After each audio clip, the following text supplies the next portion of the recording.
não somente porque é o ano do Pai, mas porque em toda essa época, esse tempo lindo que Deus nos deu, o Pai está fazendo isso, Jesus está fazendo isso, e é claro, por ser o ano do Pai, é esta a graça que nós estamos recebendo. O Pai está amando, o Filho derramando o seu Espírito sobre todos nós. Claro, o Pai sempre amou, mas de maneira sensível nós estamos experimentando o seu amor.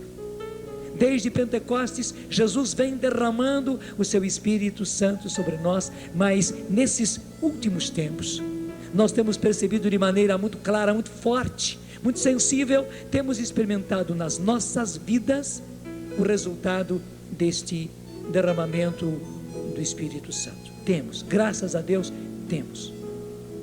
E a esse propósito é que fala a primeira leitura.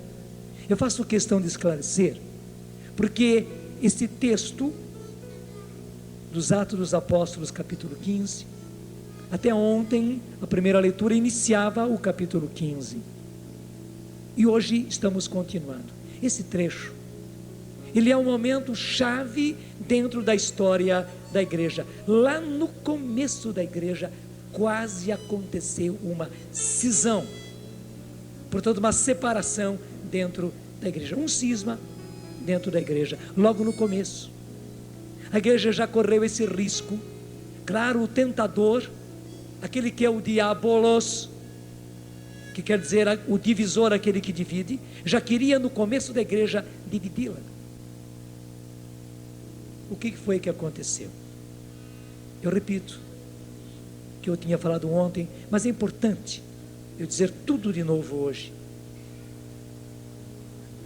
Nos inícios, os apóstolos, os discípulos, pregaram o Evangelho, pregaram Jesus, o senhorio de Jesus, a vida nova, levaram o Evangelho apenas para os judeus. Eles iam às sinagogas e pregavam o Evangelho aos seus irmãos, demonstrando que Jesus tinha realizado as profecias, como eles tinham encontrado desde os inícios. Eles anunciavam a eles que Jesus realizava todos os anseios, as expectativas do seu povo, desde os patriarcas até aquele momento, e que agora era a hora de se converterem, porque esse Jesus a quem eles haviam crucificado, o Pai o havia ressuscitado, e eles eram testemunha disso. Era esta a pregação deles para judeus. De repente, entre aqueles que foram dispersos por causa da perseguição e chegaram a Antioquia, eles começaram a pregar também para pagãos. Impressionante. Os pagãos começaram a acolher a palavra de Deus com muito mais entusiasmo, com muito mais abertura e com muito mais frutos palpáveis, sensíveis do que os próprios judeus. O resultado entre eles foi maravilhoso. A notícia chegou em Jerusalém, onde estavam os apóstolos. Eles não acreditavam, era demais, pagãos, recebendo a palavra de Deus, se convertendo. Ainda mais as notícias que chegavam é que eles recebiam o derramamento do Espírito Santo, eram batizados no Espírito, os dons do Espírito Santo se manifestavam entre eles. Era muito para a cabeça deles.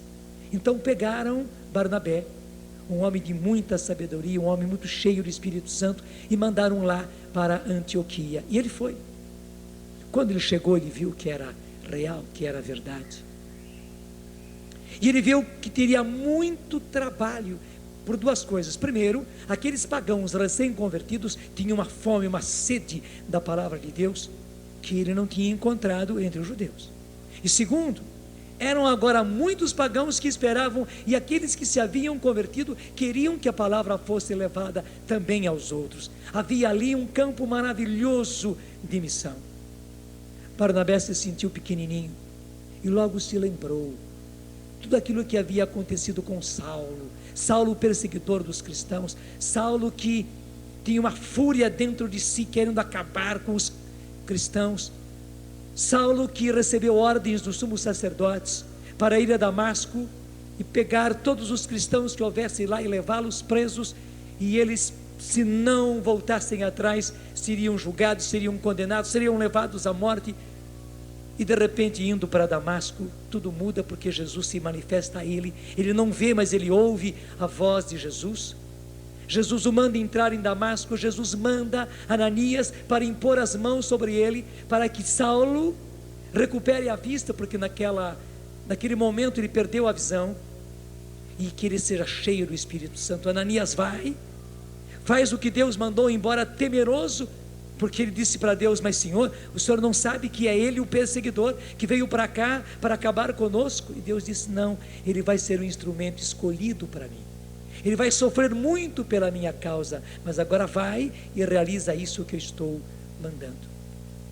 Ananias foi, impôs as mãos. Saulo ficou cheio do Espírito Santo.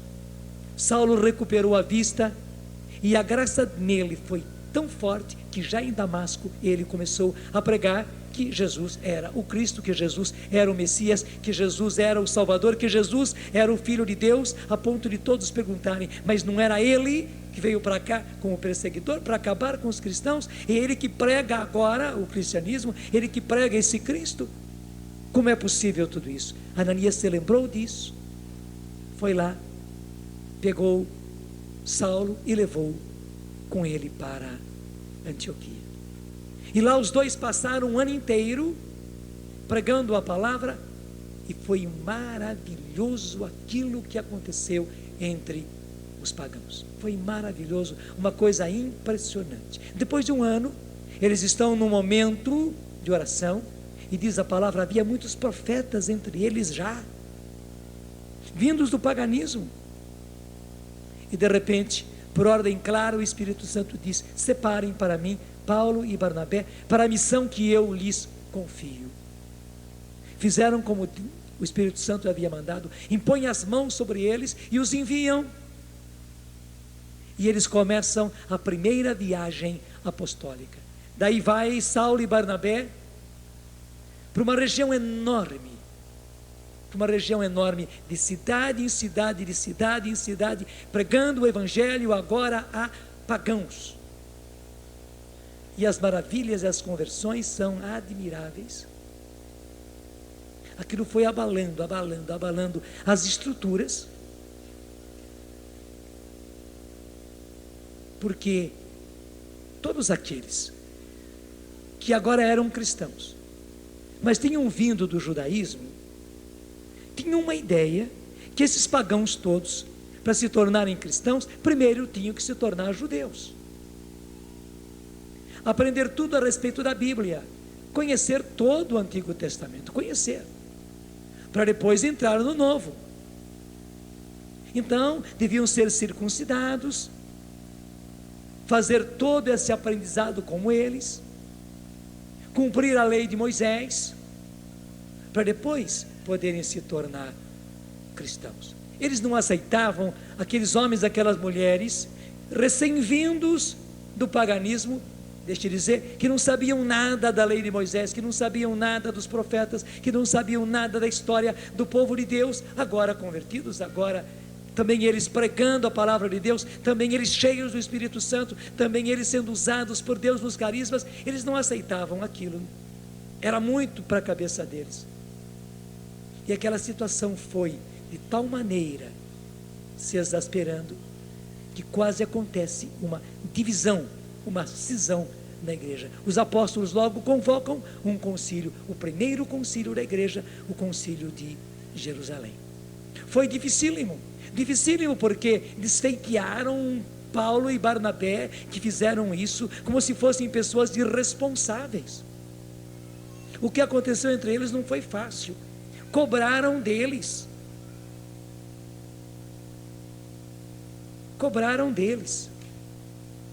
a coisa só teve solução, preste atenção, porque Pedro tinha passado por uma experiência muito forte. Pedro, que era o chefe da igreja, e eles sabiam muito bem que Jesus tinha deixado Pedro como pedra fundamental. Tu és Pedro, e sobre esta pedra que és tu, Pedro, edificarei a minha igreja.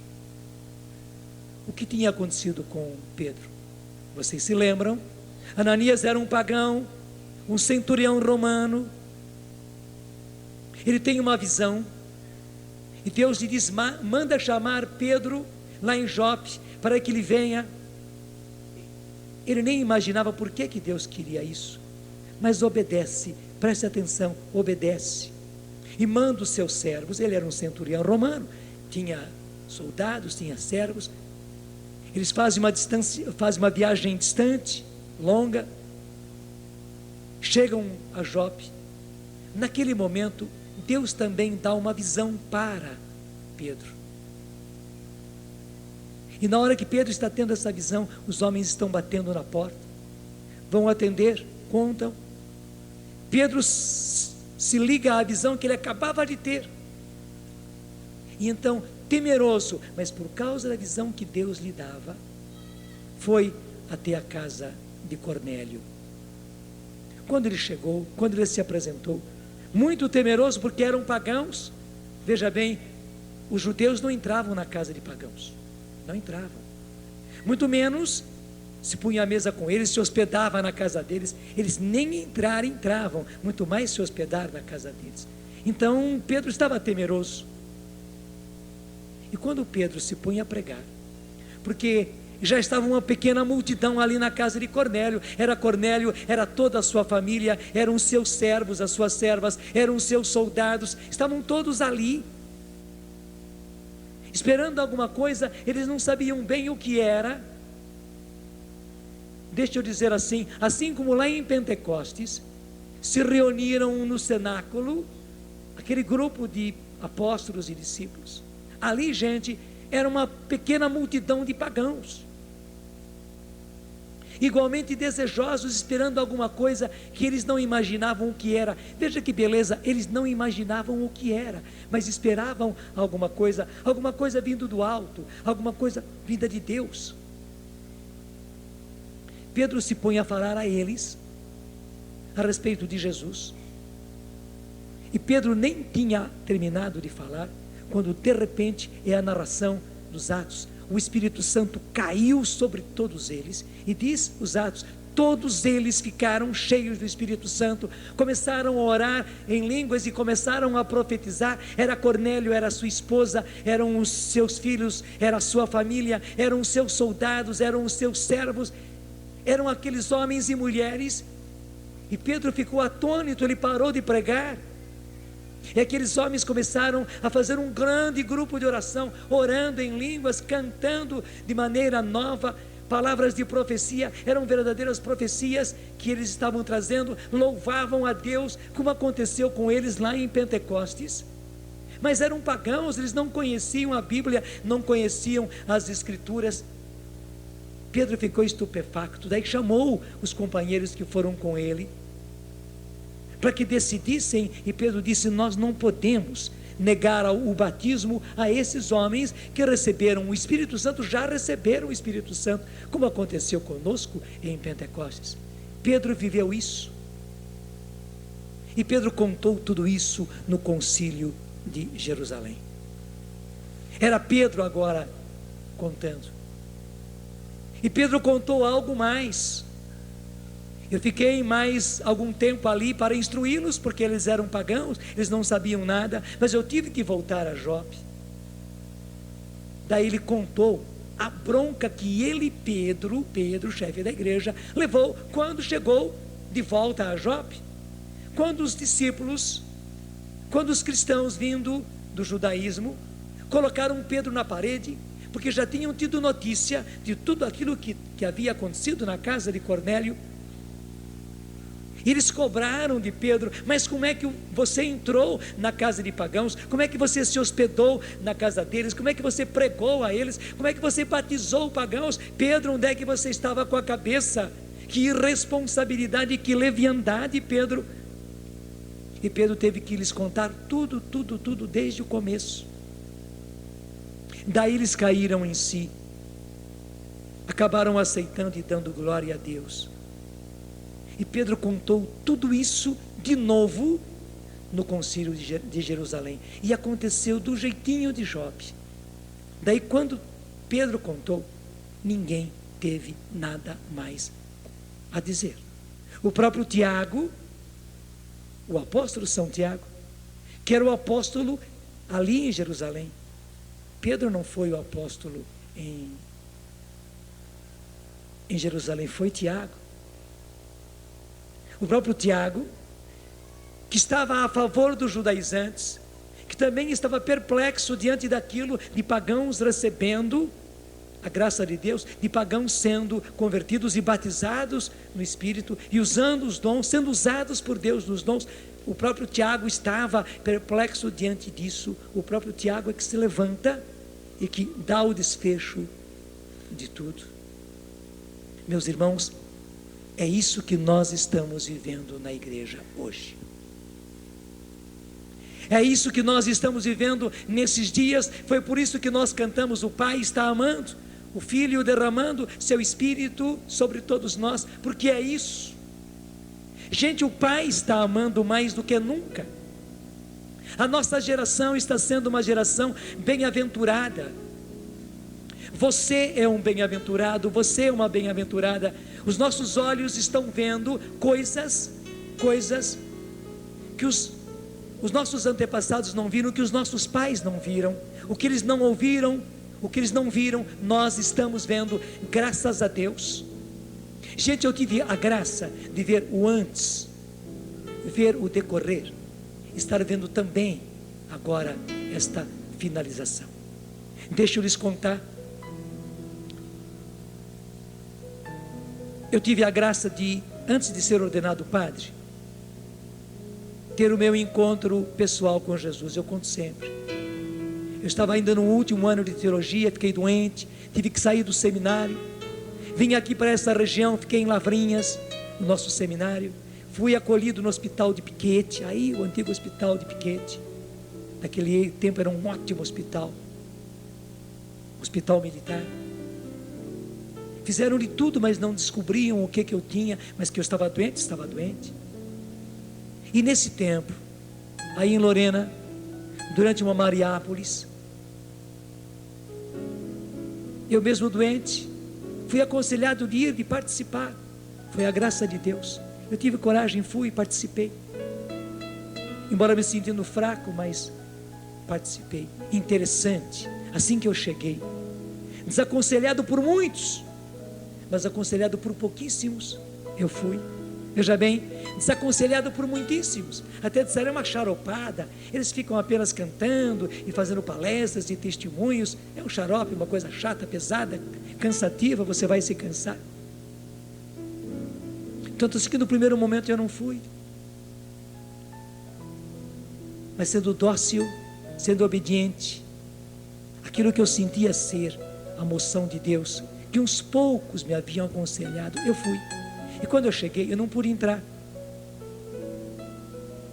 porque alguém estava dando um testemunho. Então me disseram: o senhor pode entrar sim, mas daqui a pouco, só depois de acabar esse testemunho, para não perturbar. E eu fiquei atrás da cortina, ali na porta, ouvindo o testemunho de alguém que estava testemunhando a respeito de Deus na doença. Era a minha grande pergunta: meu Deus do céu, por que depois de 15 anos de seminário, eu, menino pobre, da periferia de São Paulo, naquele tempo se fazia 15 anos mesmo de seminário, e eu fiz 15 anos de seminário, 15 anos de estudo, como se costumava dizer. Agora no último ano, aquela doença, e eu correndo risco de não me ordenar, e a doença que não se resolvia, até na mão de psiquiatra eu fui parar, para ver se a coisa não era da minha cabeça. Eu me perguntava isso, e aquela pessoa estava testemunhando de Deus na doença, era o que eu precisava. Terminado o testemunho, eu entrei, participei. Numa daquelas noites, eu tive meu encontro pessoal com Jesus, abrindo um evangelinho, e os meus olhos bateram naquelas palavras: e vós, quem dizeis que eu sou? Jesus perguntando aos seus apóstolos: e vós, quem dizeis que eu sou? Eles ficando perplexos, e de repente Pedro indo na frente, como ele sempre era, Pedro dizendo: tu és o Cristo, o Filho de Deus vivo. Foi como se Jesus mesmo perguntasse a mim: e Jonas, para você, quem sou eu? É difícil explicar o que aconteceu comigo, porque imagine, eu estava já no último ano de seminário, mas eu não tinha tido um encontro pessoal com Jesus. Eu conhecia Jesus, claro, eu tinha estudado sobre ele, eu conhecia tudo da história, mas um encontro pessoal eu não tinha tido. Você que já teve esse encontro pessoal sabe do que eu estou falando. Se você não teve ainda, você não está conseguindo me entender bem, mas é sinal que você precisa desse encontro, porque não é para alguns privilegiados, não, é para todos os cristãos, é para todos, e nós precisamos desse encontro pessoal com Jesus, onde Jesus se torna alguém vivo para nós, alguém com quem a gente se encontrou pessoalmente, mesmo sem vê-lo, mas se encontrou com ele. Eu tive essa experiência, daí fui ordenado padre. Comecei com muito entusiasmo o meu tempo de padre novo, comecei mesmo com muito entusiasmo, mas gente, era dificílimo falar de Deus, era dificílimo falar das coisas de Deus, era dificílimo falar do Evangelho, era dificílimo. As pessoas e os jovens parece que não tinham ouvidos, não se tocavam, não se sensibilizavam.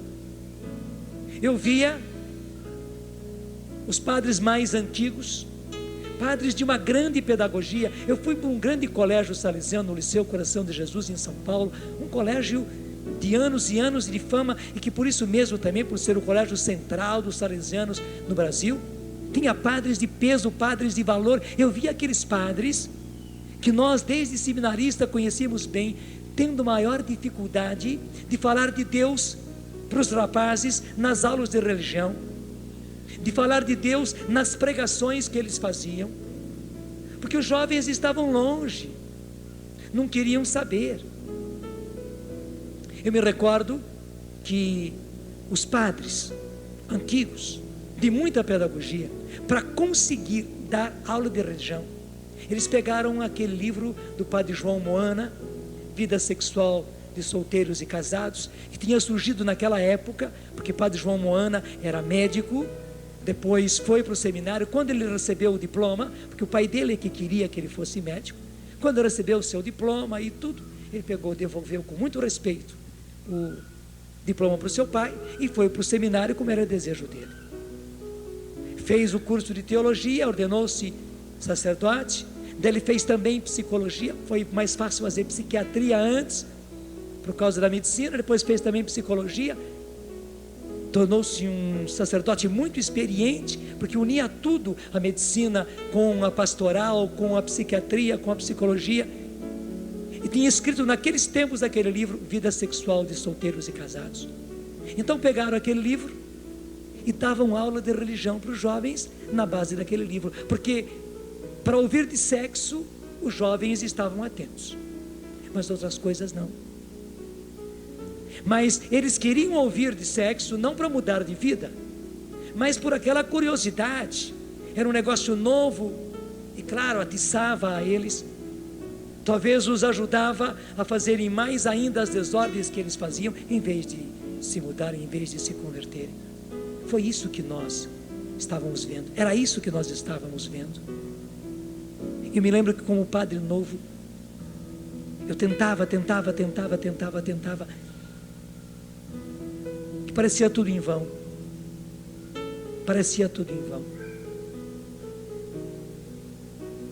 de repente, aí por 1967, tudo começa a mudar. Eu mesmo, que tinha tido, graças a Deus, o meu encontro pessoal com Jesus, fui a um cursilho de cristandade. No final do cursilho, porque eu fui e cheguei atrasado, levei o maior pito e o maior castigo de um superior meu. Já era padre, gente, eu fui castigado. Ele não me deixou participar do retiro dos salesianos porque eu cheguei atrasado, e me mandou para uma cidade para ficar numa paróquia naquela semana de castigo. Eu já era padre e fui de castigo, mas eu bendisse a Deus. naquela semana, que eu fiquei sozinho na paróquia, celebrava as missas, mas ninguém me conhecia, não conhecia ninguém, não tinha quase que trabalho nenhum. Saiu um esquema inteirinho de encontro de jovens. Voltei com o esquema daquele encontro. Naquela Semana Santa nós estávamos colocando em execução aquele esquema de encontro de jovens. E que coisa impressionante, com aquelas palestras que nós estávamos fazendo pela primeira vez para jovens, o que antes os meus irmãos padres, muito competentes, padres de uma pedagogia muito especial, não estavam conseguindo. Aqueles jovens se encontravam com Jesus, aqueles jovens se converteram, o testemunho que eles deram no final do encontro foi maravilhoso. E não só, após aquele encontro, onde eles diziam que eu me encontrei com Jesus, eu não fiquei falando para eles a respeito do encontro com Jesus, não, nem nas palestras nós falávamos, nós fizemos aquelas palestras, nós rezamos muito, mas nunca eu imaginei aquele resultado. Eu fiquei surpreendido, eu chorava como criança no final do primeiro encontro, pelos testemunhos que eles estavam dando, porque eu via os meus irmãos sacerdotes muito melhores do que eu, com muito mais pedagogia do que eu, não conseguindo nada, tendo que falar de sexo para os jovens poderem ouvi-los nas próprias aulas de religião, a aula que tinha que estar, tinha que dar presença, era o único jeito. As pregações que eles faziam, o que eu fazia também, não tinha efeito, e de repente tudo mudou. Fizemos outros encontros e o resultado era o mesmo. Começamos com moças e o resultado era o mesmo. Daí eu comecei a perceber a vida daqueles jovens. As confissões eram coisas atordoantes. Estava no começo daquela época das drogas. Isso foi em 1968, comecinho de 68. Mas a vida daqueles jovens era estragada pela sexualidade, por aqueles inícios de drogas e tantas outras coisas. Mas eles se encontravam com Jesus, eles se convertiam e a vida deles mudava, mudava, o que antes nós não víamos, mudança de vida, transformação de vida, começou a acontecer. E gente, isso foi aumentando, e claro, não foi somente nesses encontros de jovens. Daí eu comecei a ver em tantos outros lugares a mesma coisa acontecendo. Chegou em 1971, eu recebi uma outra graça, que foi a graça do derramamento do Espírito Santo, do batismo no Espírito Santo. Então também tudo aquilo melhorou ainda, a eficácia foi muito maior. E eu via não somente nos encontros que eu fazia, mas eu via em toda a igreja do Brasil aquilo se alastrando, como se de repente se colocasse fogo num capim muito seco, como acontece no tempo do inverno por aqui, que o capim fica sequinho, qualquer foguinho, qualquer ponta de cigarro aceso, incendeia ali a grama, o capim, e de repente tudo aquilo pega fogo, e o fogo vai montanha, colina afora. Foi que começou a acontecer pelo Brasil inteiro. Nós vivemos isto. Você que agora recebeu essa graça nesses anos 90, nesses anos 80, foi isso que aconteceu, veio acontecendo, realizou-se aquela palavra de profecia que Tiago trouxe lá no concílio de Jerusalém, citando o profeta Amós. Nós vimos isso realizar-se, gente. Depois disso, eu virei, diz o Senhor, para reedificar a tenda desmoronada de Davi. As ruínas que dela ainda restam, eu as reedificarei e as reerguirei. Sim, o Senhor está reerguendo as ruínas da tenda de Davi. O Senhor está reedificando, o Senhor está levantando de novo essas ruínas. A partir de então, preste bem atenção nesse versículo 17: o resto dos homens procurará o Senhor. Você sabe que resto é resto, e o que nós estamos vendo hoje, resto só se dá para cachorro, resto não se dá nem para pobre. Mas existe um resto de homens, existe. Deixa eu dizer uma palavra mais acertada: existe uma sucata de homens, de pessoas, de jovens, de adultos, de casais, E deixa eu dizer, nós éramos esse resto estragados pela vida, corrompidos pela vida, longe de Deus, fazíamos parte.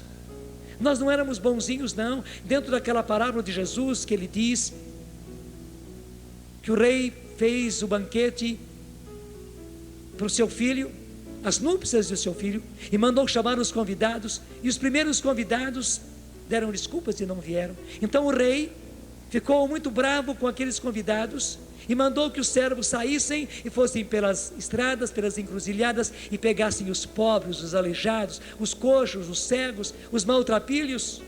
E eles foram e trouxeram, disseram: Senhor, trouxemos essa multidão de gente da rua, gente da sarjeta, mas tem lugar ainda. Então o pai de família disse: voltem outra vez, e até mesmo obriguem a entrar, porque eu preciso que a sala esteja cheia. Gente, nós não somos dos primeiros, não. Nós somos desses últimos. Nós somos os aleijados, os cegos, as pessoas que a própria sociedade rejeitou. Muitos de nós éramos da lata de lixo, mas Deus foi catar a gente. O Pai foi catar a gente. O Pai está amando. E nos nossos dias nós estamos vendo continuamente pessoas catadas por Deus. Veja, pessoas que chegaram a esse ponto porque não tiveram catequese, porque estavam longe da igreja. Se tiveram um tempo de igreja, mas depois ficaram afastadas. Hoje o que eles receberam de catequese, o que eles receberam talvez até mesmo num colégio religioso, já não satisfazia mais as necessidades deles de hoje, de homens, de mulheres, de adultos, de intelectuais, de profissionais. E por isso chegaram a este ponto. Mas de repente Deus começa a mudar tudo. Principalmente isso, aquilo que aconteceu na casa de Cornélio, aquilo que aconteceu com Paulo e com Barnabé, pagãos que recebem o derramamento do Espírito Santo e têm a vida totalmente transformada. É o que está acontecendo nos nossos tempos, gente. É a beleza do que está acontecendo conosco. Nós somos as maiores testemunhas do que Deus está fazendo. Esta é a grande graça que nós estamos presenciando. Deus está reedificando as ruínas da tenda de Davi. Essa tenda que estava desmoronando e cada vez mais desmoronando. Eu começo a me lembrar daquilo que o próprio Jesus em pessoa falou a Francisco de Assis a partir daquele crucifixo. Francisco reconstrói a minha igreja que está se destruindo. A expressão em italiano naquele tempo queria dizer isso, que está se destruindo, como que se destruindo por dentro. Francisco reconstrói a minha igreja. E quem era Francisco para reconstruir a igreja? Tanto assim que ele pensou que Deus estava mandando que ele reconstruísse aquela igrejinha de São Damião. E o coitado do Francisco chama os seus companheiros e começa a pegar pedras e cimento e reconstruir aquela igreja que realmente estava assim, bastante em ruínas. Mas não era isso, era muito mais do que isso. Foi apenas o momento deles se unirem ao povo, como nós estamos fazendo na Canção Nova. Essa campanha que nós temos vivido mês por mês, gente, é igualzinho àquilo que Francisco fez. É igualzinho, mas enquanto eles faziam isso, carregando pedras para reconstruir a igrejinha de São Damião, aquele povo ia se unindo. E a igreja viva, a igreja povo, a igreja corpo de Cristo ia se construindo, e se construiu, você sabe muito bem disso. Nós estamos vivendo nesses tempos essas maravilhas. E a aventura da Canção Nova tem sido esta.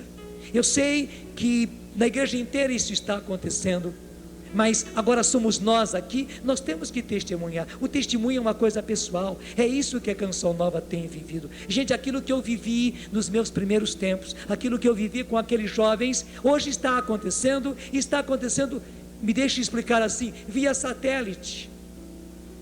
As pessoas pela rádio, pela televisão, pelas fitas cassetes, pelas fitas de vídeo, estão sendo atingidas por Deus, como aconteceu com Saulo, como aconteceu com aquela multidão naquele tempo, pagãos, pessoas longe de Deus, pessoas viciadas, pessoas se prostituindo, pessoas na infidelidade, mas de repente recebem o Espírito Santo cai sobre essas pessoas e a vida deles se transforma, sem passarem por cursos, sem fazerem teologia, sem terem uma catequese especial. Isso começa a aturdir. Eu sei que muitos sacerdotes ficam perplexos, que muitos bispos ficam perplexos, porque nós estamos acostumados a fazer uma longa catequese, longos cursos explicando tudo, para depois vamos ver se essas pessoas, com todas as explicações, com todos os cursos feitos, se elas se convertem, se elas mudam de vida, se elas se comprometem com aquilo que elas aprenderam. Só que não somos nós, é Deus fazendo tudo ao contrário.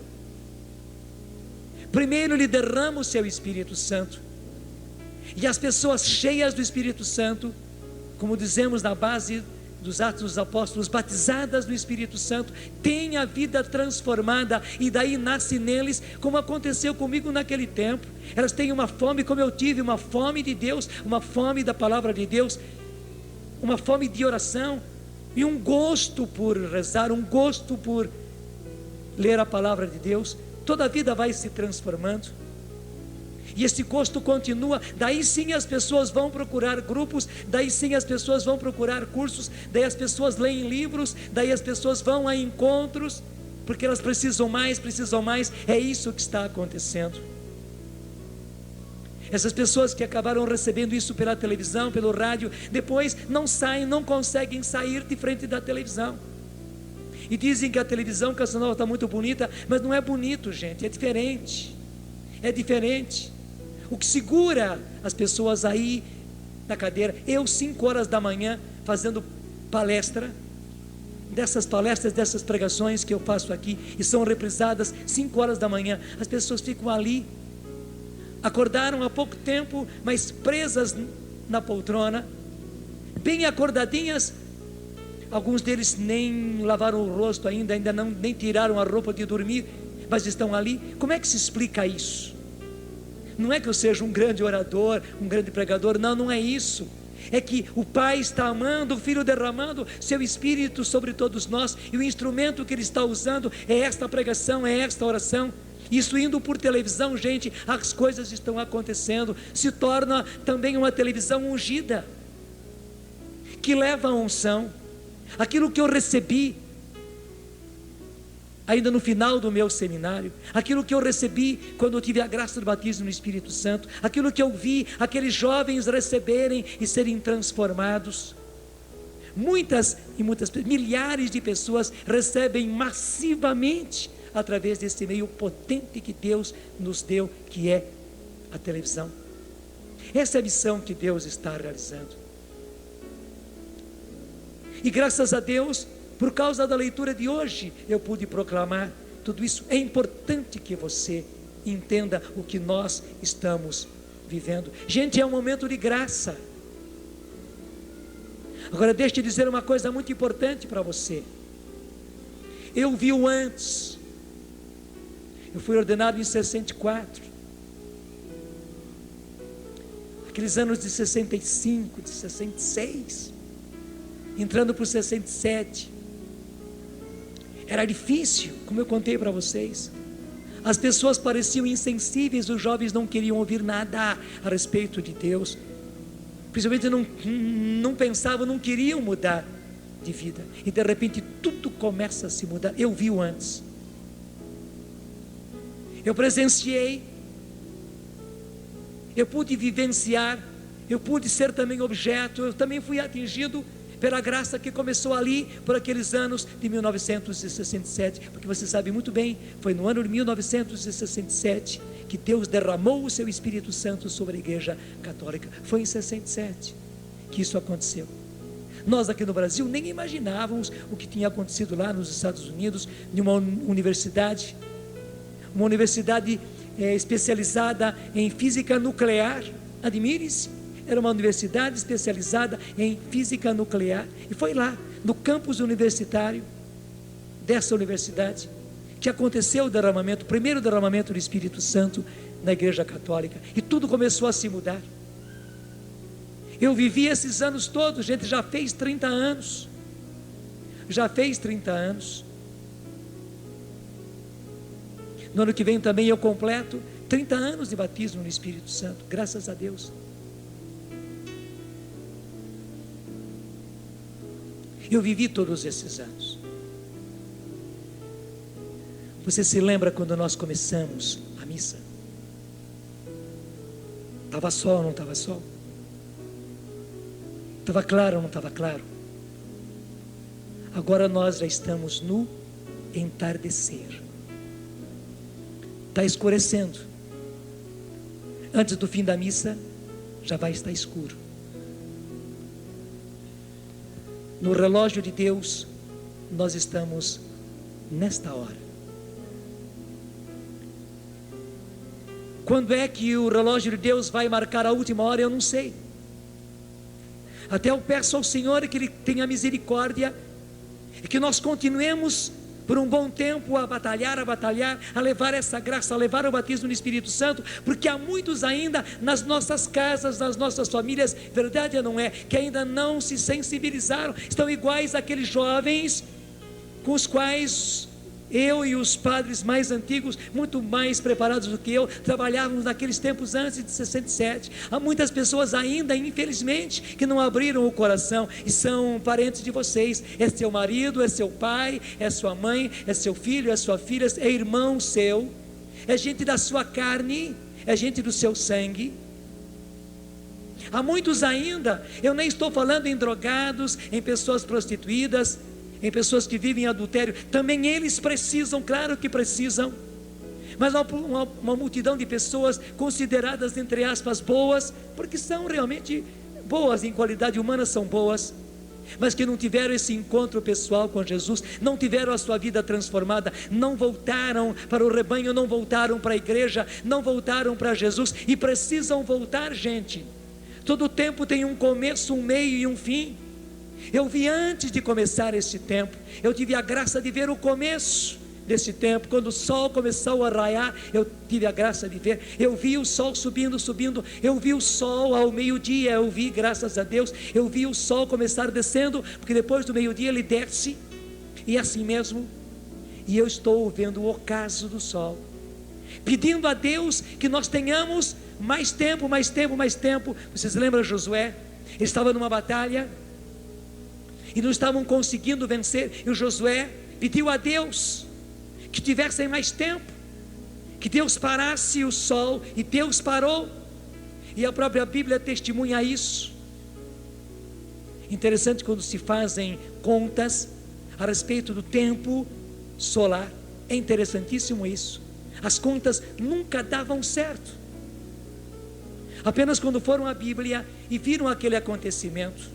Os próprios técnicos que faziam isso no computador, quando eles acrescentaram esse tempo que a Bíblia diz que foram as tantas horas naquele relógio solar, foi daí que as coisas deram certo, porque na verdade Deus fez o sol parar no seu ocaso para que o povo de Deus vencesse. Gente, nós estamos pedindo, eu estou pedindo a Deus que nós tenhamos mais tempo.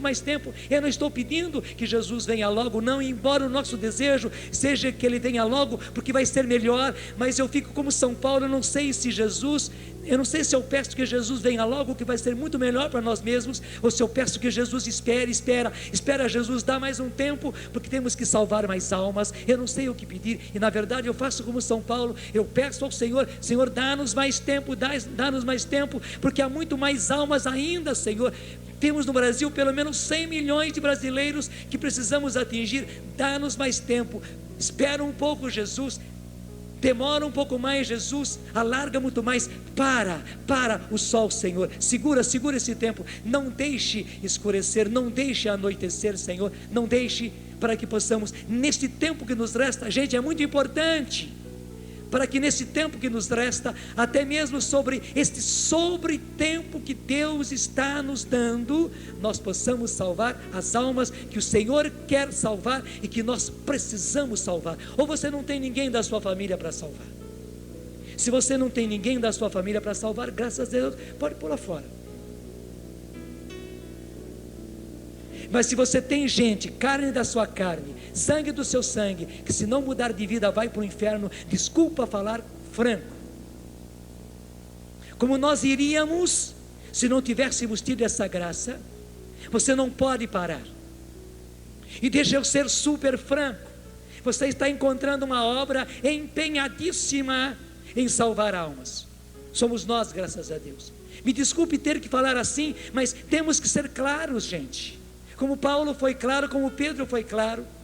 Eu sei que a igreja inteira está nessa tarefa, eu sei, mas aqui estou falando para vocês. Se vocês são o nosso público, se vocês são os nossos ouvintes, se você é o nosso telespectador, é para você que eu preciso falar. Então eu só posso falar a partir de mim, a partir do meu testemunho.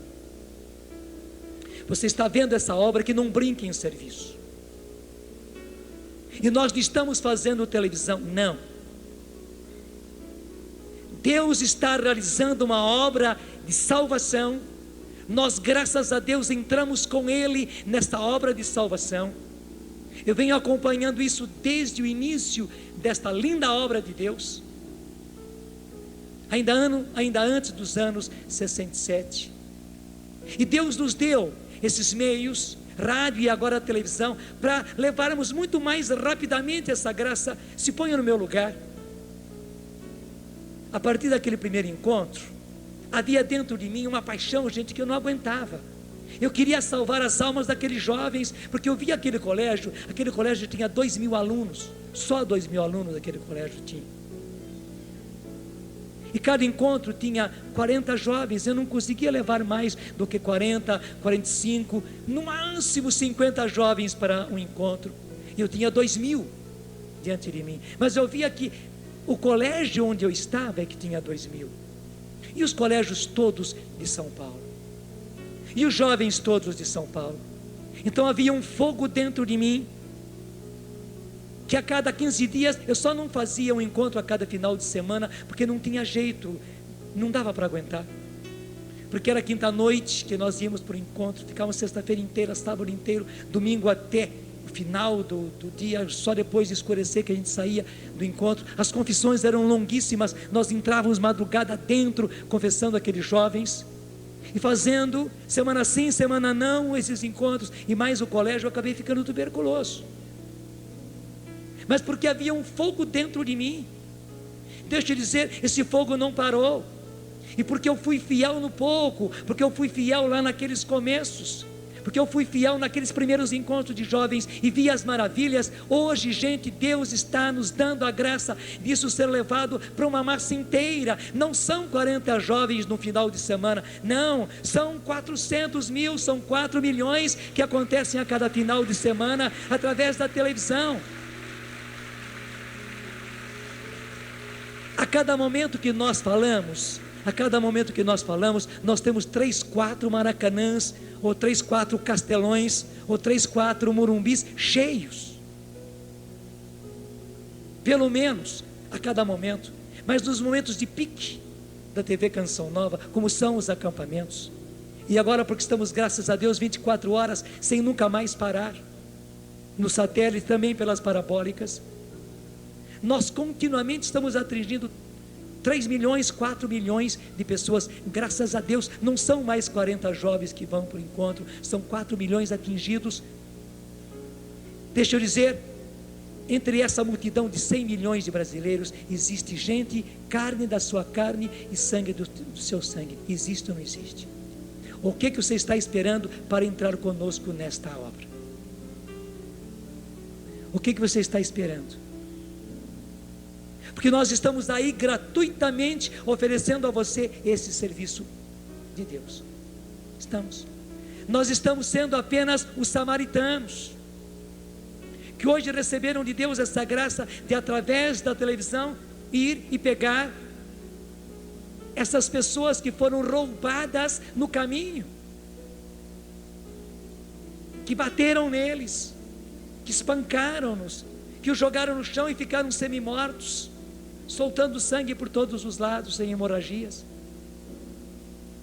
O que temos feito, gente, é unicamente isso. Na nossa pobreza, nós nos debruçamos sobre eles, sobre cada um deles, e derramamos, como diz o Evangelho, azeite e vinho. O azeite do Espírito Santo. Sim, nós não brincamos em serviço.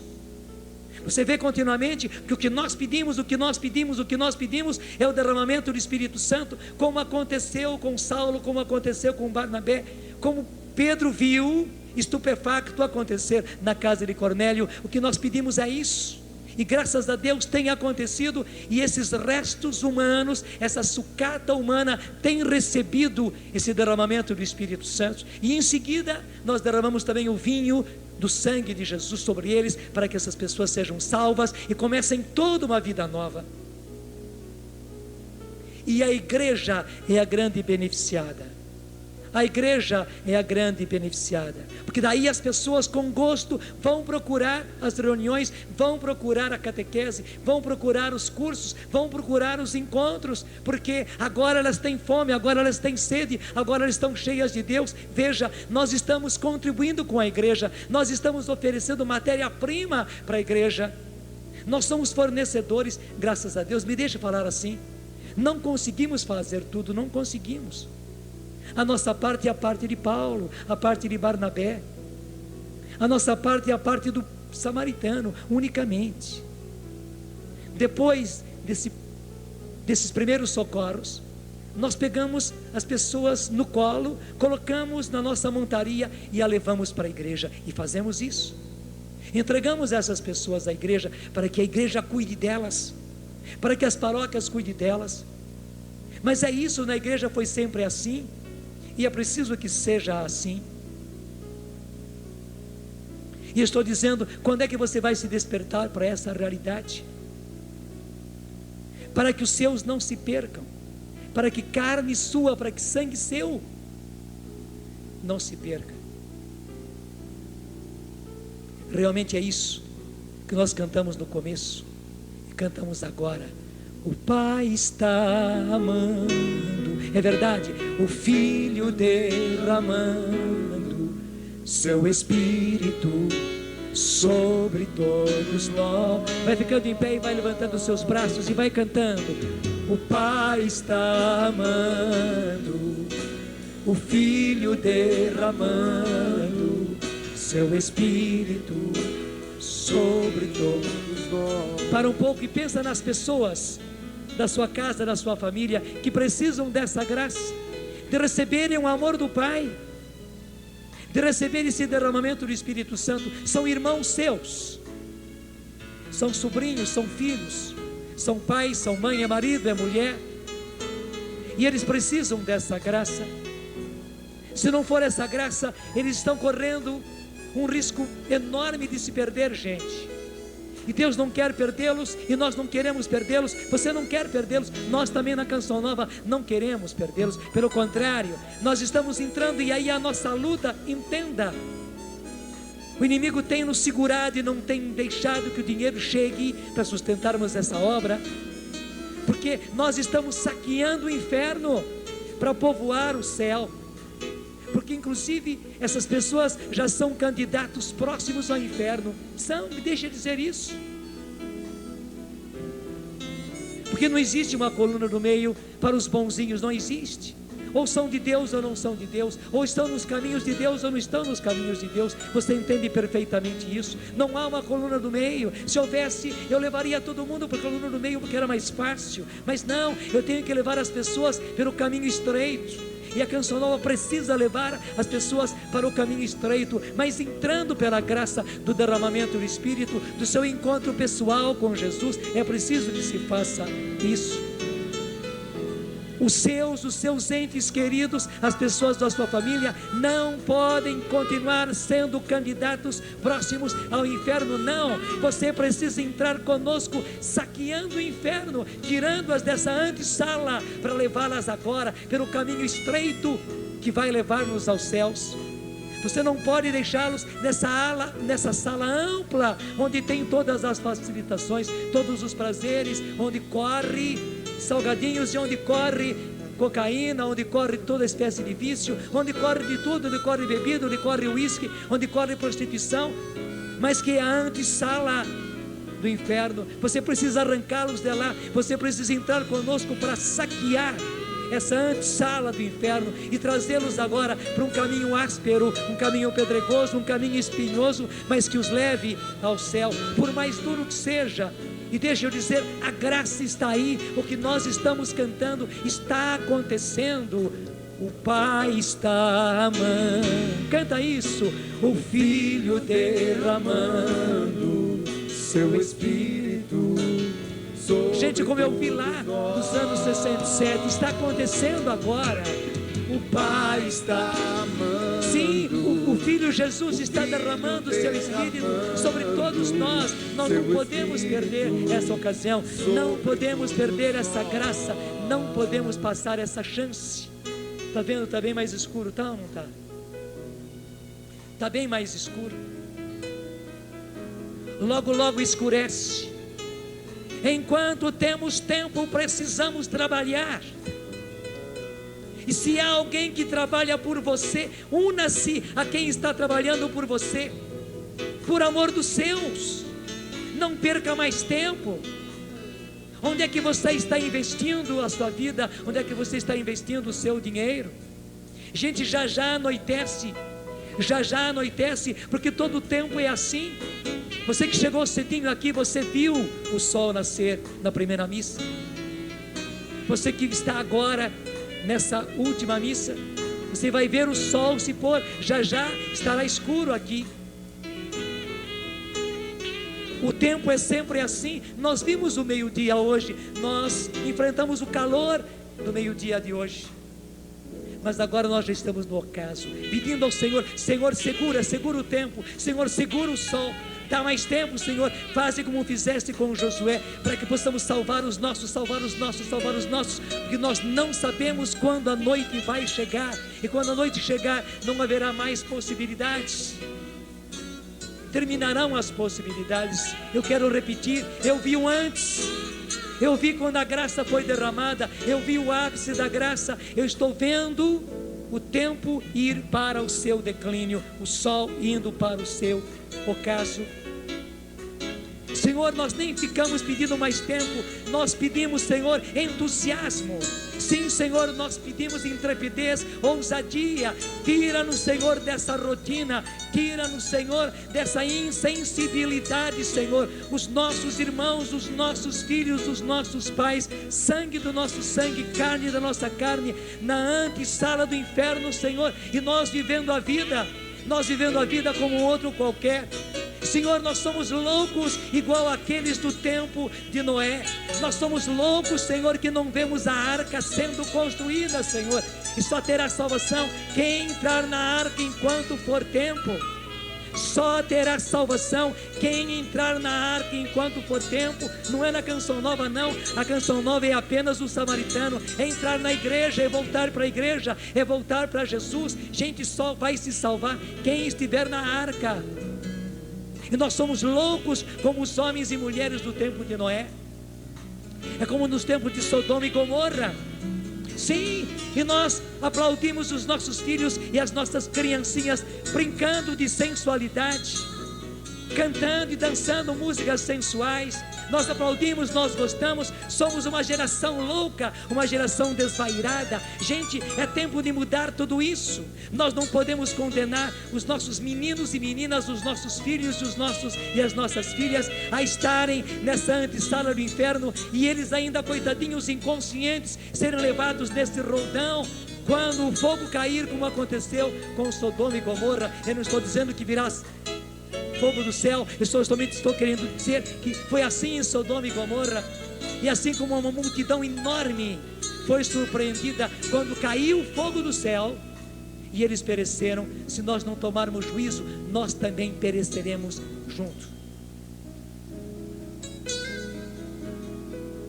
Obrigado, Senhor, porque falou forte com cada um de nós nessa tarde e nesse anoitecer.